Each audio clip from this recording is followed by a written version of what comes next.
आप सभी लोगों का एक बार फिर से स्वागत है। कल हमने 100 तक सवाल कराए थे, अब आज उससे आगे बढ़ते हैं। चलिए देखते हैं।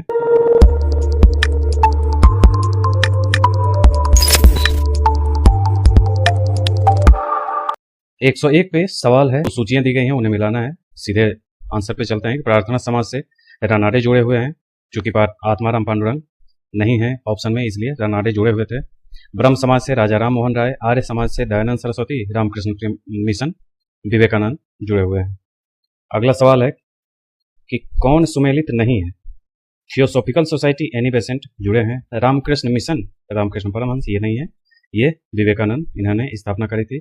ब्रह्म समाज राजा राम मोहन राय, आर्य समाज दयानंद सरस्वती। अगला सवाल है कि कौन सुमेलित नहीं है। तो प्रार्थना समाज आत्माराम पांडुरंग, आत्मीय सभा देवेंद्रनाथ टैगोर, ये गलत है, राजा राम मोहन राय जुड़े हुए थे इससे। भारतीय ब्रह्म समाज ये केशव चंद्र सेन का है, विभाजन के बाद वाला। राधा स्वामी सत्संग तुलसीराम जुड़े हुए हैं।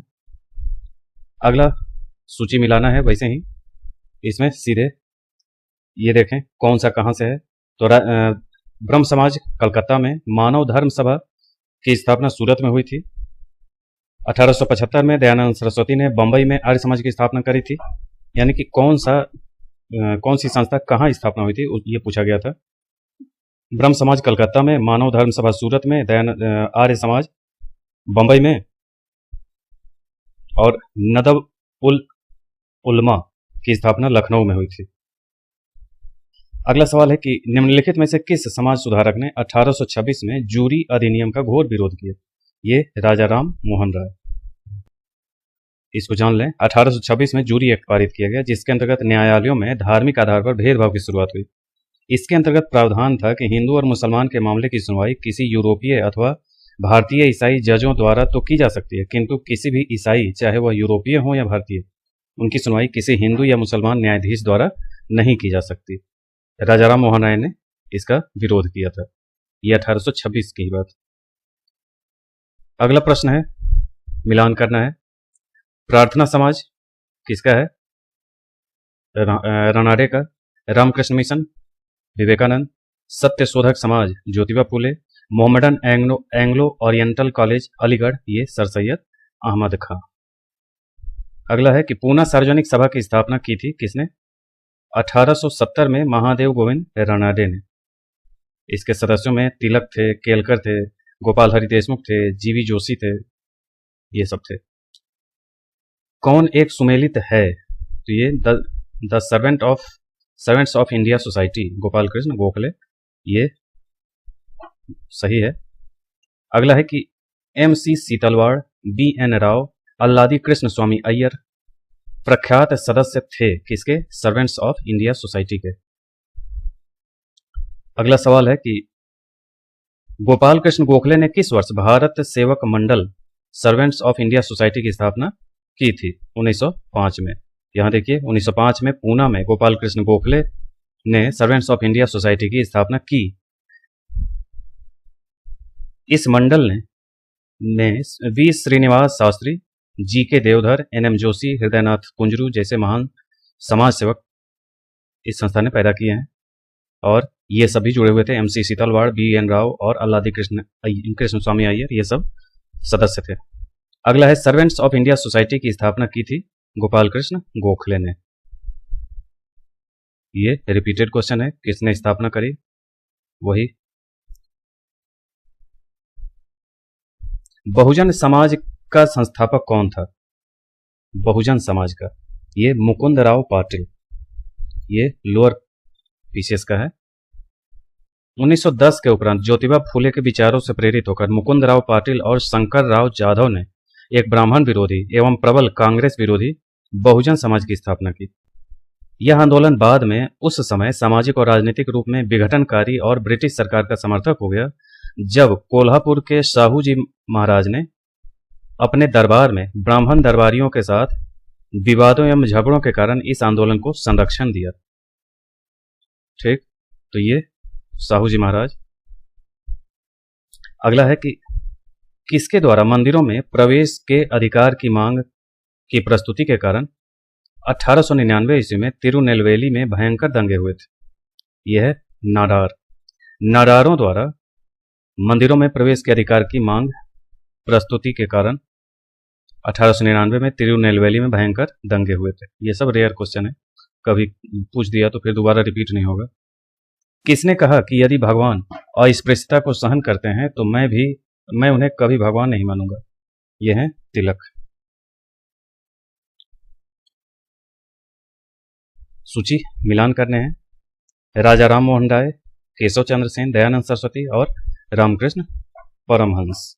इसमें सीधे आते हैं। ब्रह्म समाज के संस्थापक राजा राम मोहन राय उस समय हिंदू धर्म के रक्षक के रूप में सामने आए जब पाश्चात्य शिक्षा से प्रभावित होकर तरुण बंगाली ईसाई धर्म की ओर आकर्षित हो रहे थे, यानी कि नौजवान जो हैं ईसाई धर्म की ओर जा रहे थे। उन्होंने हिंदू धर्म के सिद्धांतों की पुनर्व्याख्या की और अपने सुधारों के लिए उपनिषदों से पर्याप्त मात्रा में आधार खोज निकाले।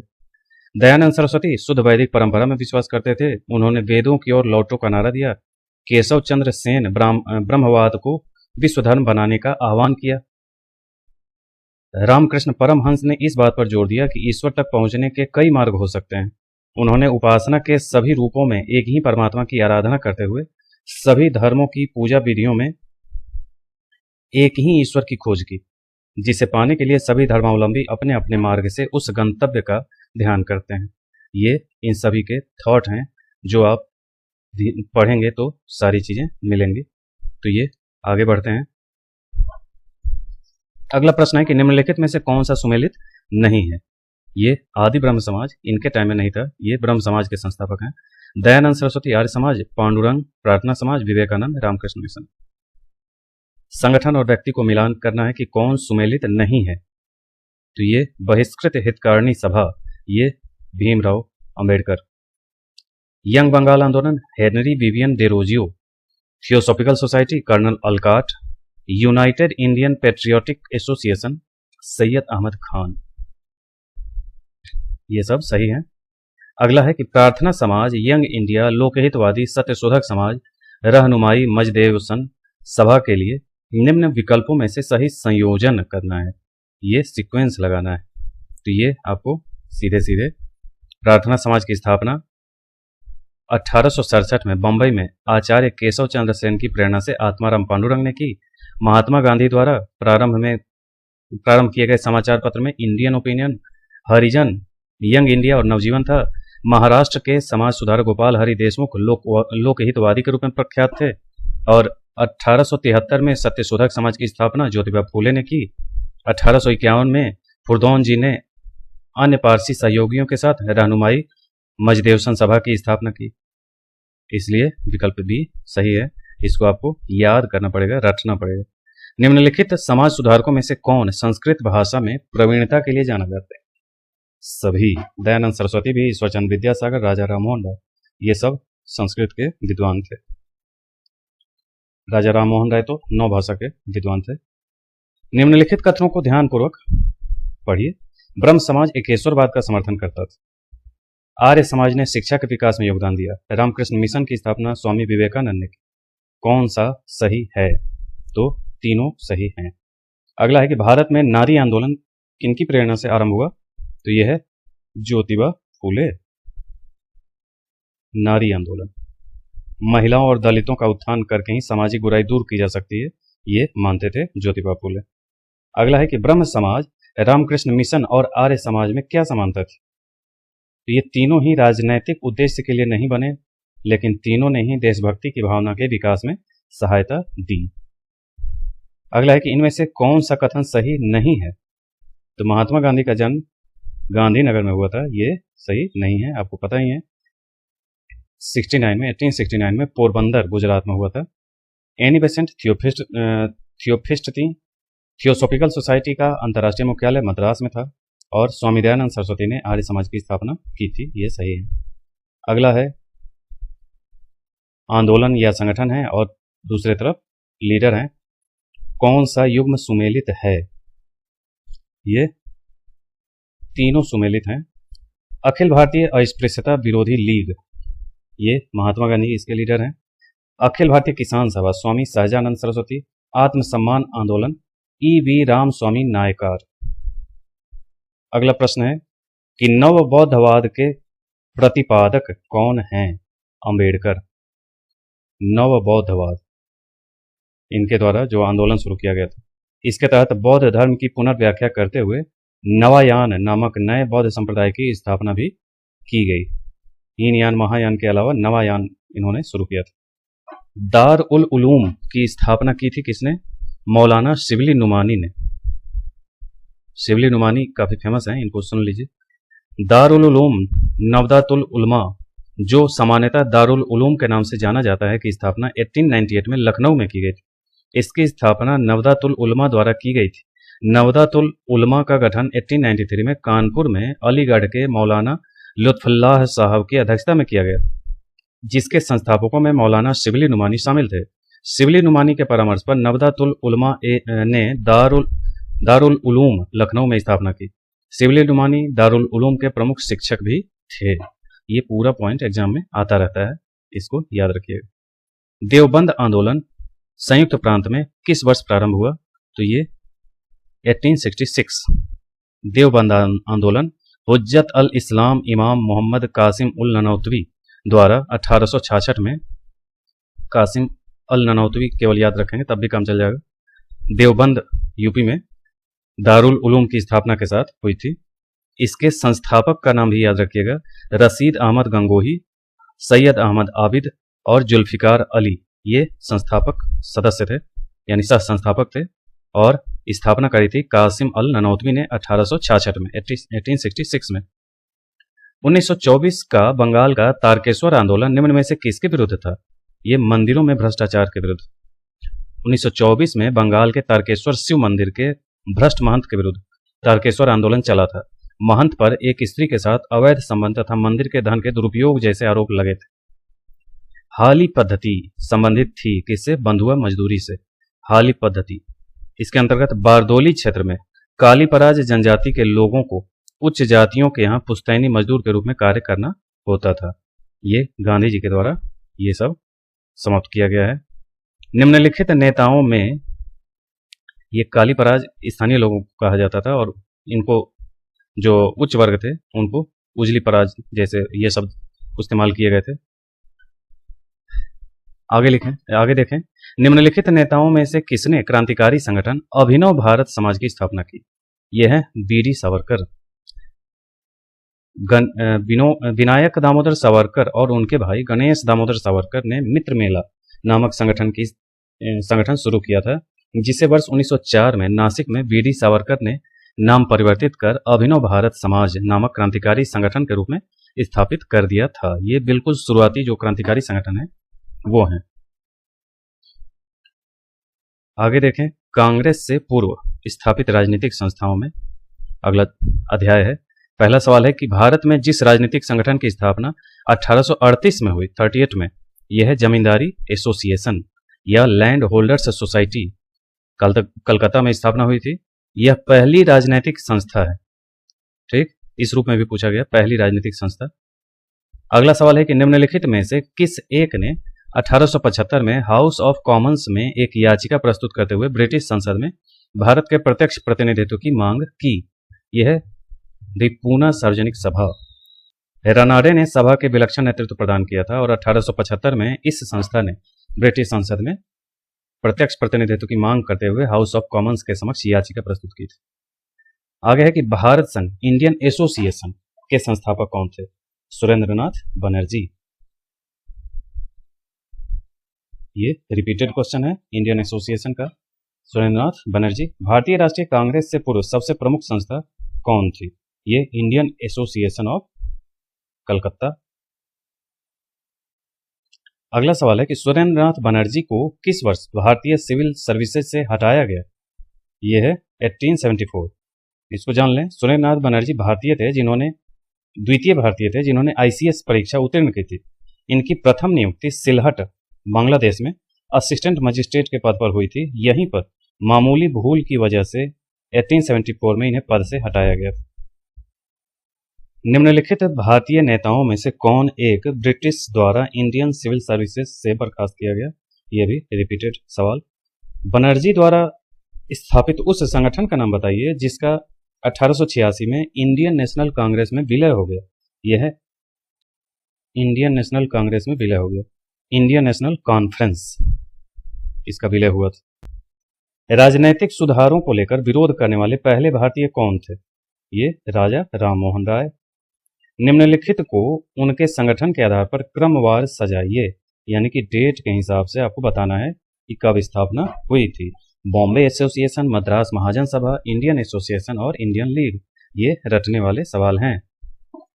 बॉम्बे एसोसिएशन अगस्त 1852 दादा भाई नौरोजी द्वारा, इंडियन लीग सितंबर 1875 शिशिर कुमार घोष द्वारा स्थापित, इंडियन एसोसिएशन जुलाई 1876 सुरेंद्र नाथ बनर्जी और आनंद मोहन बोस द्वारा, मद्रास महाजन सभा मई 1884 एम रामास्वामी मुदलियार और बी राघवाचारी, जी सुब्रमण्यम तथा पी आनंद चार्लू द्वारा स्थापित किया गया था। मद्रास महाजन सभा में कई लोग जुड़े हुए हैं, एस रामास्वामी मुदलियार, बी राघवाचारी, सी सुब्रमण्यम, पी आनंद चार्लू, ये सब मिलकर के स्थापित किए थे। इसको याद करने के लिए जो वीडियो है उसको रिप्ले करके बार बार सुनेंगे तो ये सारी चीजें याद हो जाएंगी, रटना नहीं पड़ेगा अगर इसी वीडियो को बार बार सुनेंगे तो। मद्रास महाजन सभा की स्थापना कब हुई थी? तो इसी में है मद्रास महाजन सभा 1884, ये ऑप्शन में ही नहीं है, इसलिए ये क्वेश्चन गलत है। अगला, निम्नलिखित में से कौन 1885 में स्थापित बंबई प्रेसिडेंसी एसोसिएशन के संस्थापकों में से एक था? ये फिरोज शाह मेहता।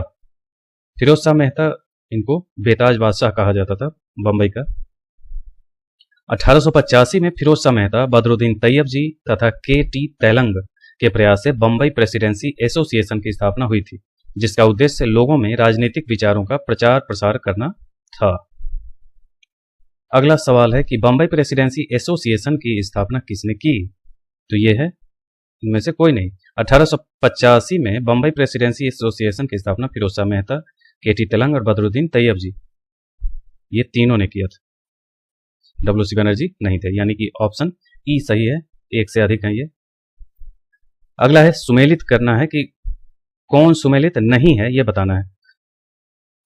इसमें ईस्ट इंडिया एसोसिएशन गलत है और इंडियन एसोसिएशन गलत है। जो सही है वो बता दें तो ब्रिटिश इंडिया सोसाइटी लंदन में और नेशनल इंडियन एसोसिएशन लंदन में।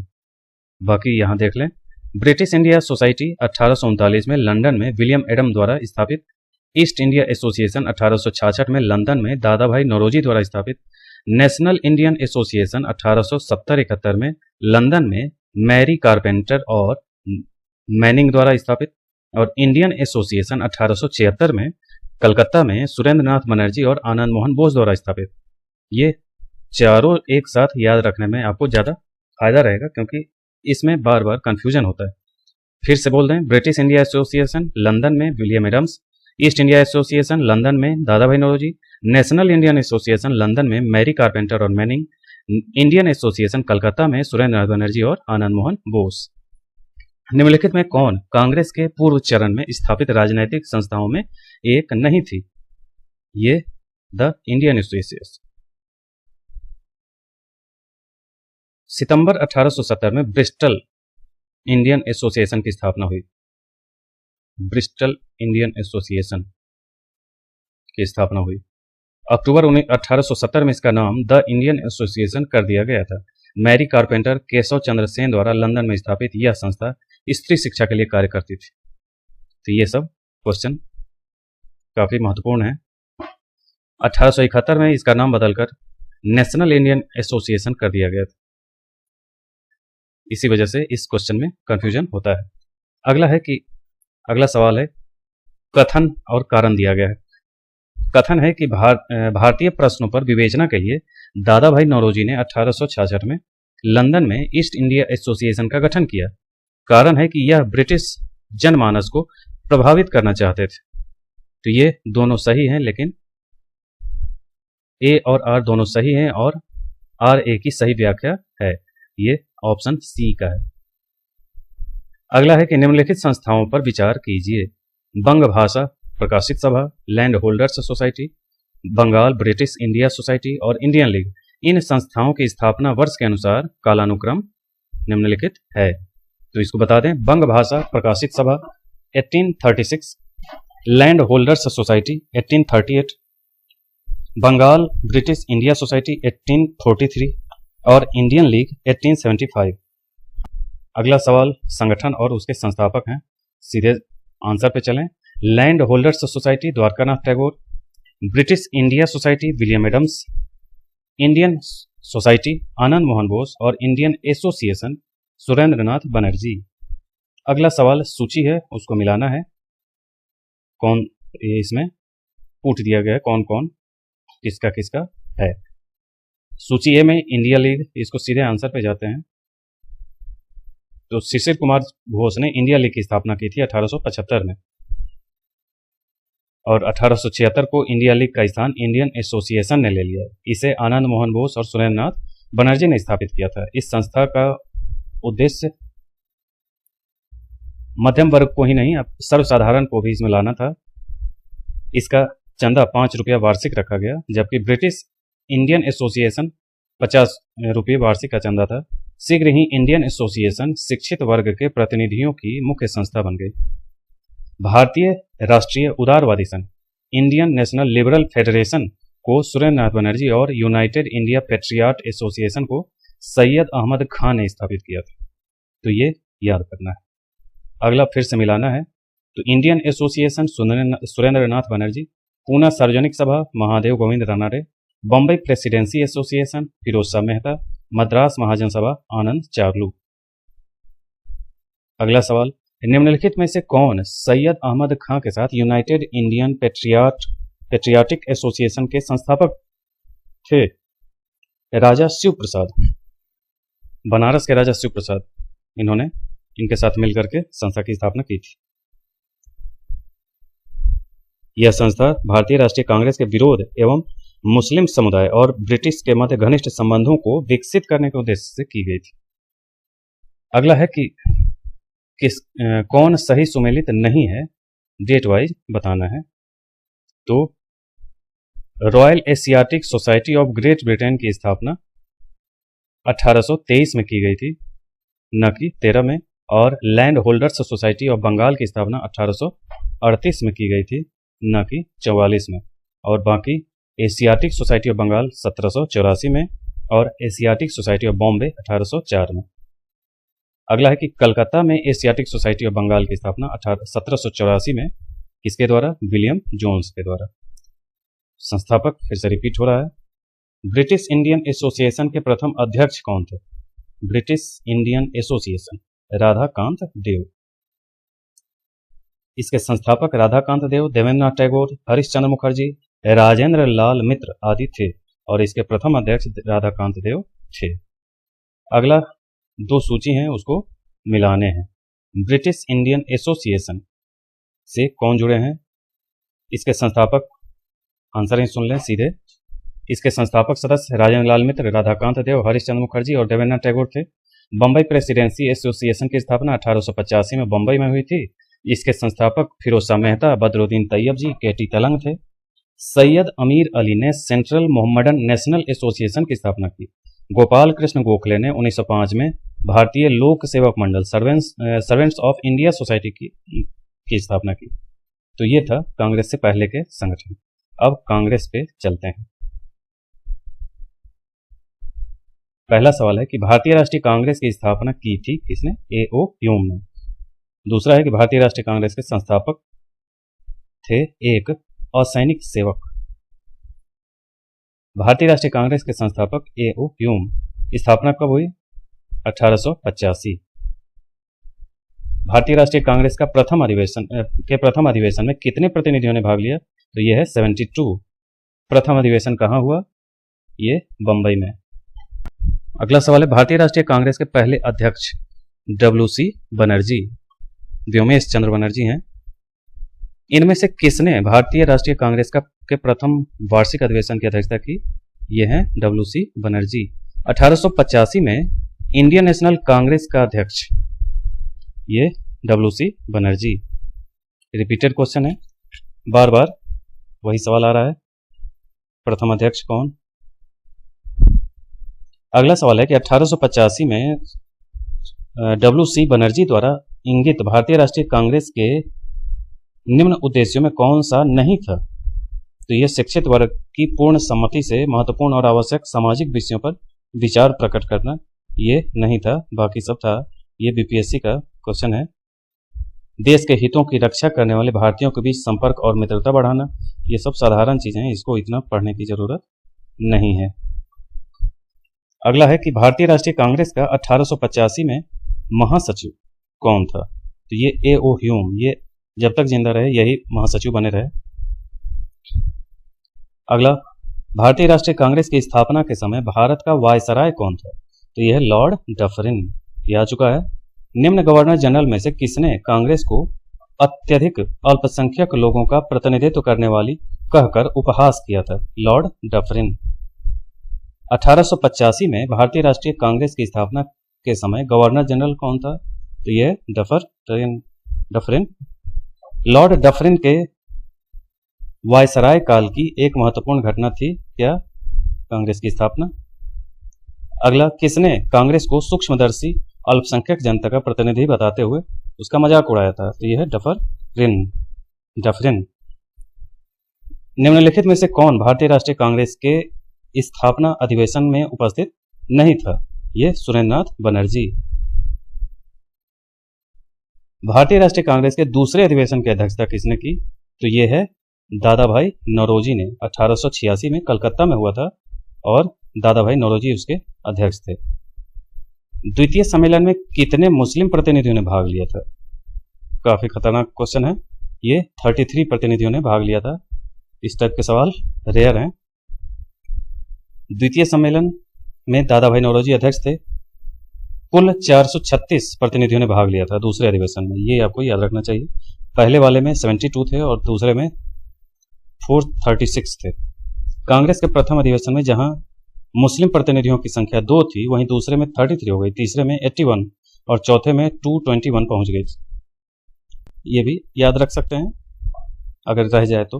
कांग्रेस के लिए समर्थन प्राप्त करने के लिए 1889 में एक समिति स्थापित की गई। निम्नलिखित में से उस समिति का सभापति कौन था? V Digby.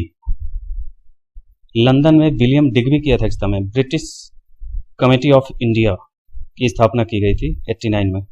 यह इंडियन नेशनल कांग्रेस की एक समिति थी। इस समिति ने भारतीय मामलों से अंग्रेजों को अवगत कराने के उद्देश्य से इंडिया नामक साप्ताहिक पत्र निकाला था। काफी जबरदस्त क्वेश्चन है।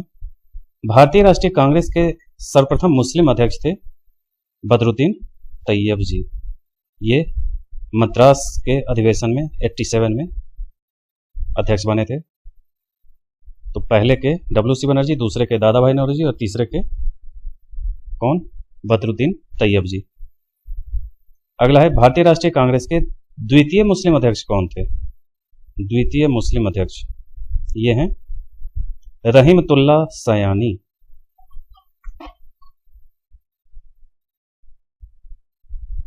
कांग्रेस का 12वां अधिवेशन 1896 में कलकत्ता में रहीमतुल्ला सयानी की अध्यक्षता में हुआ था। यह भी बीपीएससी का क्वेश्चन। कथन पर विचार करिए कि भारतीय राष्ट्रीय कांग्रेस की प्रथम महिला अध्यक्ष सरोजिनी नायडू थी। दूसरा कथन है कि भारतीय राष्ट्रीय कांग्रेस के प्रथम मुस्लिम अध्यक्ष बदरुद्दीन तैयब जी थे। ये केवल बी है, प्रथम महिला अध्यक्ष एनी बेसेंट थी। 1917 में भारतीय राष्ट्रीय कांग्रेस की पहली महिला अध्यक्ष एनी बेसेंट थी, जबकि 1925 में कानपुर में सरोजिनी नायडू कांग्रेस की प्रथम भारतीय महिला अध्यक्ष बनी। ठीक।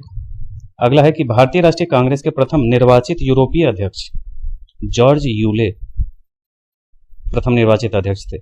यह चौथा अधिवेशन था 1888 का। निम्नलिखित में से कौन एक भारतीय राष्ट्रीय कांग्रेस से कभी संबद्ध नहीं रहे? सर सैयद अहमद खान।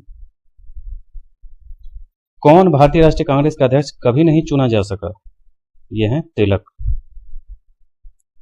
निम्न में से किसने कभी भी कांग्रेस के अधिवेशन की अध्यक्षता नहीं की? ये भी तिलक ही हैं। लाल बाल पाल त्रिगुट में कौन भारतीय राष्ट्रीय कांग्रेस का अध्यक्ष हुआ? ये लाला लाजपत राय। कौन भारतीय राष्ट्रीय कांग्रेस की अध्यक्ष रही? इनमें से एनी बेसेंट रही हैं। किस अधिवेशन के लिए कांग्रेस ने पहली बार एक महिला अध्यक्ष चुना? यह है कलकत्ता अधिवेशन 1917। प्रथम महिला अध्यक्ष एनी बेसेंट। वही रिपीट हो रहा है, प्रथम महिला अध्यक्ष, इसलिए एनी बेसेंट को याद रखिएगा। कई बार पूछा जा चुका है और लगभग सभी राज्यों में पूछा जा चुका है। कथन पर विचार करिए कि भारतीय राष्ट्रीय कांग्रेस का प्रथम अधिवेशन कलकत्ता में हुआ था, ये तो गलत है। दूसरा अधिवेशन दादा भाई नौरोजी की अध्यक्षता में हुआ था, ये तो सही है। और तीसरा है कि भारतीय राष्ट्रीय कांग्रेस तथा मुस्लिम लीग दोनों ने लखनऊ में 1916 में अधिवेशन किया तथा लखनऊ समझौता संपन्न किया, तो ये भी सही है, इसलिए ऑप्शन 2 और 3 सही है। आगे देखें, अगला सवाल है, कांग्रेस का 27वां अधिवेशन किस स्थान पर हुआ था? यह है बांकीपुर, बिहार में संपन्न हुआ, जो बीपीएससी का सवाल है। इस अधिवेशन की अध्यक्षता RN मुधोलकर ने की थी। इसी अधिवेशन में A.O. ह्यूम को कांग्रेस का पिता कहा गया था। काफी महत्वपूर्ण अधिवेशन है। निम्नलिखित में से भारतीय राष्ट्रीय कांग्रेस के किस अधिवेशन में तिलक ने अभिव्यक्त किया था कि स्वराज हमारा जन्मसिद्ध अधिकार है, उसे लेकर रहूंगा? ये लखनऊ अधिवेशन 1916।